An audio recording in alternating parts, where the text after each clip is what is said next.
look at the Russian agents rounded up and sent home this month, just as another Russian babe here in New York faces charges of her own. Live from the News Building in Manhattan, the PIX News at 10 starts right now.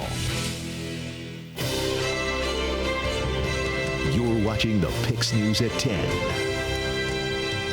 Good evening. I'm Tong. And I'm Jim Watkins. We begin tonight with talk of more fare hikes from the MTA. The MTA held 2 days of hearings that could have a big impact on our pocketbooks for the next 4 years. We're talking up to $130 for a monthly Metro card. Greg Mocker has been following the MTA for months now. As you know, he has more on the authorities' latest proposals. I'll bet you $10 the MTA board is relieved tonight. The big board meeting went exactly as planned. And if you're MTA Chairman Jay Walder, it was just about perfect. As a first order of business, if I may welcome Diana Ritter. I ran into the new efficiency expert, Ms. Ritter, and gave her a chance to talk. I'm Greg Mocker. Hey, good morning. Did you get my card? Yes, I did. Thank you. How's it going? Good. Second week. Yep. As everyone was focused on these looming fare hikes, which had been leaked to the media anyway, so was it really news? The board members did what they do best, spend our money. $48 million worth of cranes, $5 million in water coolers, $61 million for buses, $70 million for escalators and elevators. They did debate the buses, but guess how concerned they were to get all of this? In favor? Aye. Opposed? Thank you. In favor? Aye. Aye. Opposed? In favor? Aye. Opposed? Okay. I think that concludes our business. Can I have a motion to adjourn? Time and time again, as it came up time for an official vote, those that could cast a vote said all the same thing. Yes. Guys, I know it takes money to run our subways and buses. Today I counted up how much you spent. $300 million. Somebody speak up. We whacked them all. We closed the token booths. We eliminated bus routes, eliminated train routes. We did all of this stuff. Now we say, now let's talk about raising the fare. There need to be intercoms on the platform, not on the other side of the turnstiles, ideally in both places. How'd it go for Jay Walder? I got a hold of his PowerPoint presentation. He brags about unprecedented management action to save money. Here on page 18, we find out that come January, we'll be paying higher fares. They've come up with all kinds of combination. Here's the only thing that's for sure right now, a 7.5% increase in January. I heard about a $130 unlimited Metro card possibly today. Those possibilities are things that the board will be hearing about. We'll get our chance to speak up at a series of hearings that begin in September. And hey guys, the big elephant in the room, and you'll want to hear about this at home too, even when we pay more, any kind of increase, deficits are still going to be going up. 2012, look how big it is. It gets gigantic by 2014, and that's with a fare increase. I wonder who'll be paying that bill. You're going to hear more about getting money from Albany as well. I guess I should get another efficiency report together. On the trail of something different, I'm Greg Mocker, PIX 11 News. All right, have you noticed examples of government waste or agencies simply not doing their jobs? Greg wants to hear from you. Send him an email to mocker@WPIX.com. Jim. At this hour, Harlem Democrat Charles Rangel is haggling for his political life. If he doesn't strike a deal tonight, ethics charges to be announced tomorrow could get him tossed out of the House of Representatives or even land him in jail. Chris Lorioso joins us from Rangel's Harlem apartment with where things stand right now. Chris? The ethics scandal that swirled around Congressman Rangel since 2 years ago, well, it started right here at his Harlem home when people learned he not only had one-bedroom rent-stabilized apartment. Here's the floor plan for that. He also had a 2-bedroom rent-stabilized apartment, the floor plan for that right here, and he also had 2 rent-stabilized studios. Well, tonight, he continues to fight for his political life, and here is a full list of the ethics accusations against this Harlem congressman by the numbers. The apartment scandal opened the floodgates for Charlie Rangel's ethics trouble. The Harlem Democrat who entered Congress in 1970 has lived for years in the luxurious Lenox Terrace building. Though New Yorkers are only allowed to occupy 1 rent-stabilized apartment, here is Rangel's lease by the numbers. The number of rent-stabilized apartments Rangel occupied, 4. Market rate rent, $8,060. Rangel rent, $3,894. That's a savings of $50,000 a year. I can only say without dispute that I won't let you down. 4 rent-stabilized apartments may seem unfair to any New Yorker who pays market-rate rents, but this next scandal is unfair to anyone who pays taxes, and that's most of us. Remember this picture? It's of Charlie Rangel at his Dominican villa, and it became the symbol of his tax evasion scandal. Here are the numbers. The number of Dominican villas Rangel owns: 1. The interest-free loan he got to buy the property, $82,750. Rental income he failed to tell the IRS about, $75,000. This is a very trying period, not only for me, but for the Congress and especially my Democratic colleagues. The Caribbean tax evasion and the rent-stabilized apartments are embarrassing. They're almost certainly unethical, but this last scandal may be the one that ended up costing taxpayers the most. Charlie Rangel's been trying to raise money for a new building here on the campus of City College. It's called the Rangel Center for Public Service. The newspapers have called it a monument to me. It turns out one of the men who donated to this monument to Charles Rangel owns an oil drilling company called Neighbors Industries, and that company urged Rangel to use his position on the House Ways and Means Committee to preserve a tax loophole. It's called pay to play. And here are the numbers. Amount of the oil company's donation to the Rangel Center, $1 million. Amount of lost tax revenue because Rangel preserved the tax loophole, $1.1 billion. The press acts like they're the committee, you know, and they're telling me, some really, why don't you step aside? Well, it wouldn't really be the American thing to do. Rangel's political fate is up to both Republicans and Democrats in the House tonight. Just about all the Republicans have called for his expulsion. Even a couple of Democrats have asked for him to step aside. If he does not strike some kind of deal before tomorrow, we expect the ethics accusations to be read aloud against him, and that could lead for the end of his political career. For now, reporting live in Harlem, Chris Glorioso, PIX 11 News. Thank you, Chris. Governor Patterson off the hook. A judge has ruled that Patterson will not face witness tampering charges for calling a woman who later dropped domestic violence charges against one of his top aides. Jackie Hyland is in the newsroom for us with more on this. Jackie. Governor David Patterson will not face criminal charges in a domestic violence case involving a former top aide. Judge Judith Kaye made that recommendation in a report out today. Kaye found Patterson made substantial errors of judgment in contacting the victim during and after the fight with his former aide. But Kaye said the governor's actions did not rise to the level of witness tampering.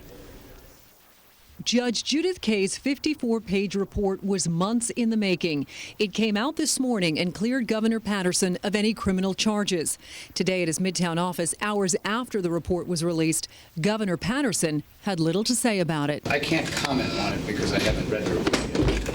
Patterson made this comment before leaving for Albany. He called lawmakers back for a special session aimed at closing the month's late budget.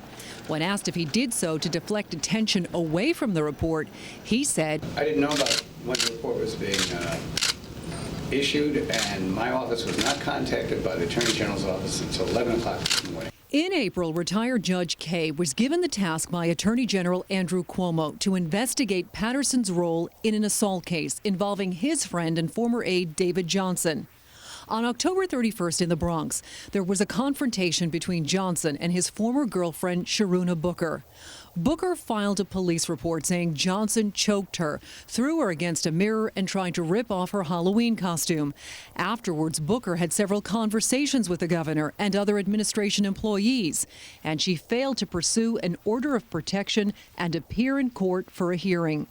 In her investigation, Judge Kaye concluded because there is no evidence that the governor knew that Booker was or was about to be called as a witness, or that he attempted to induce her not to appear in court or testify, none of the elements of witness tampering or any related offense has been met. While Patterson appears to be free of any further legal jeopardy, Johnson may face further charges. Judge Kaye is referring evidence to the Bronx District Attorney.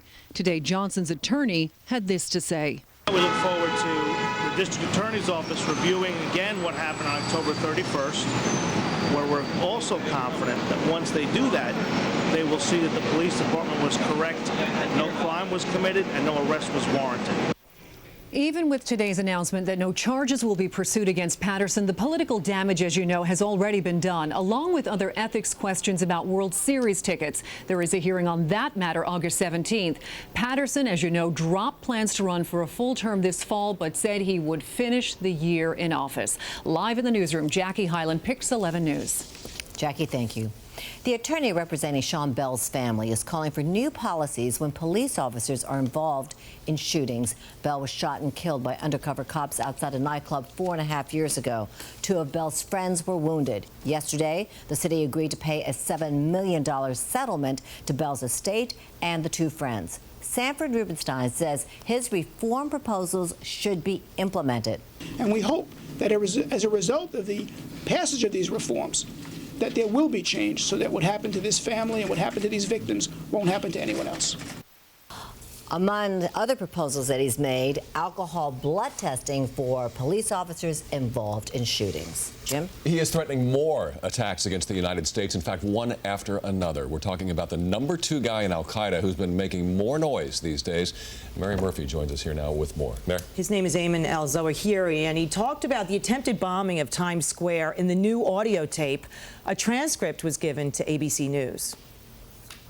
Al-Zawahiri has been the voice of Osama for some time now, and al-Qaeda's second-in-command made reference to the recent failed terror attack right here in New York City when the audio tape surfaced last night.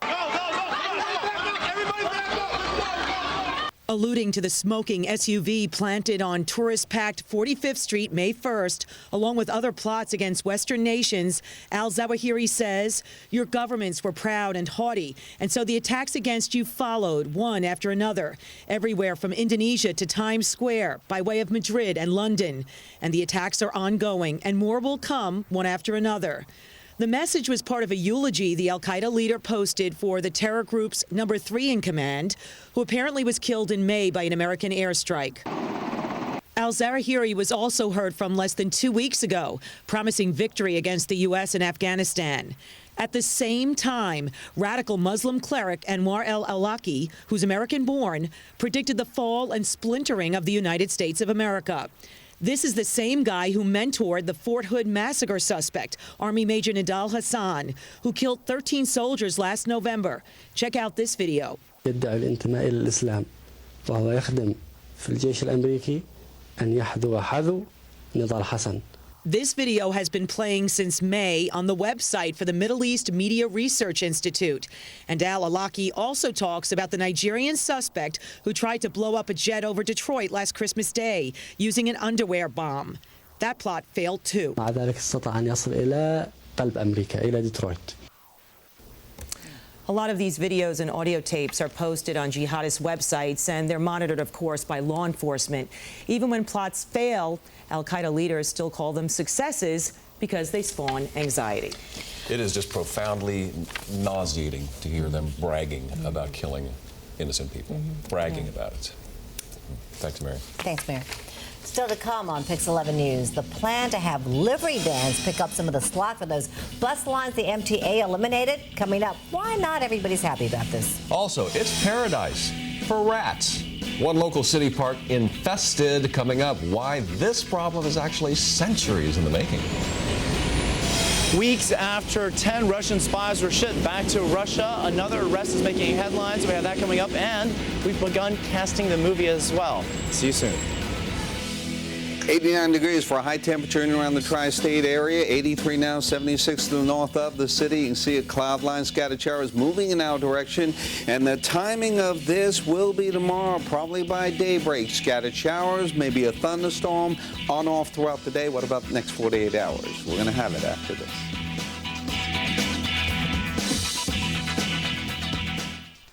Hello, Marty. Welcome to Cheertown. On trip number 26. Hopeless. I like getting naked. Me, not so much. Got the body for it. Wouldn't you rather get right to the hair pulling? We need to stop her. She's confusing the other girls.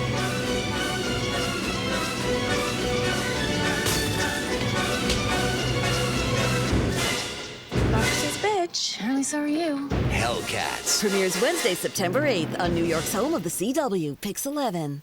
Listen up, people. Volkswagen is at it again with their Autobahn for All event. It ends soon. They got great prices. Cars built for the Autobahn. People are going to be driving crazy in the Jetta, the Rutan, and the CC. That CC is gorgeous. That Jetta's awesome. My wife loves her new Rutan. And they all come with that carefree maintenance. Scheduled maintenance included. We're not shopping for cars here, people. Come on. I am now. Kind of exciting. Right now, with 0 down, 0 first month's payment, and 0 due at signing, lease the Volkswagen CC for $339 a month. Get extra savings at the JCPenney Appreciation Sale. Save an extra 15% on all regular sale and clearance items. Everything, no exclusions. Save on everything for her, for him, for kids, all jewelry, and home. Go to jcp.com to see everything on sale. JCPenney. Here's the guy that took first prize last year. You invite idiots to dinner. You got it. This Friday, may the best schmuck win. Your guy is amazing. Mamma mia, papa pia. Baby got the diarrhea. Hey, Tim. Dinner for schmucks. Rated PG-13. Here at the Ford Model Year-End Sales Event, everybody's got a story, even the sales reps. Take Kelly, for instance. Kelly likes to call herself an escapist, which is kind of funny because she never seems to leave the dealership. She's always here talking about great deals and sync technology and how the Escape can practically park itself. Look, Kelly loves her Escape and loves her job. I just wish she'd get out more. Get to the Ford Model Year-End Sales Event and lease an Escape for just $239 a month for 24 months. Just $239 a month. So many stories, so little time. You really should drive one. We're getting our first look tonight at the rest of those Russian agents, not just the sexy redhead, arrested and sent home after years living in New York suburbs and other places. And it comes just as another young Russian woman faces arraignment here on smuggling charges. Arthur Chena is live now outside Brooklyn Federal Court. Arthur. There are two pieces to this story tonight. One is the arrest of another very attractive woman in somewhat an affiliated way with the original case. The other part is about pictures that we've gotten, which allows us to give you your first look at all 10 of the Russian spies involved in this epic case. This is the first time these pictures are being broadcast. All 10 confessed Russian spies